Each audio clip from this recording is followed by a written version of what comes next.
ఆరోగ్య కేంద్రంలో ఒక స్త్రీ గర్భం దాల్చినప్పుడు 3వ నెల లేదా 4వ నెలలో ఏఎన్ఎం దగ్గర రిజిస్ట్రేషన్ లేదా నమోదు చేయించుకున్నప్పుడు ఈ రకమైన ఎంసిపి కార్డు రిజిస్ట్రేషన్ చేసి గర్భిణీ స్త్రీకి అందజేస్తారు.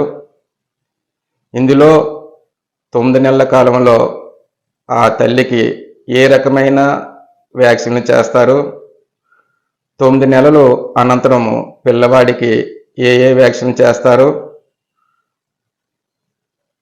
ఫుల్లీ ఇమ్యునైజేషను, కంప్లీట్ ఇమ్యునైజేషను, బూస్టర్ డోసులు, విటమిన్ ఏ పరిధిలో వేస్తారు అనేవి వివరంగా ఈ బుక్లో ఉంటాయి.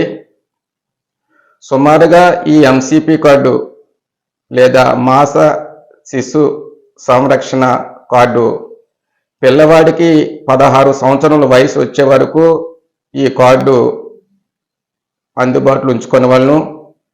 విదేశ చదువులకు ఇతర దేశాలకు వెళ్ళినప్పుడు వ్యాక్సిన్ ఎప్పుడు వేసారు అనేది ఈ కార్డులో నమోదు చేయబడుతుంది. కనుక ఈ ఎంసిపి కార్డు ప్రాధాన్యత మీకు తెలియజేస్తున్నాను. ఈ కార్డును తల్లి మరియు పిల్లవాడు సంరక్షణ గురించి 16 సంవత్సరాల పాటు ఒక భద్రపరిచి ఈ కార్డును వ్యాధి నిరోధక టీకాల నుంచి సంరక్షించే ఈ కార్డును భద్రంగా ఉంచుకొనవలెను అని మీకందరికీ మరోసారి తెలియజేస్తున్నాను.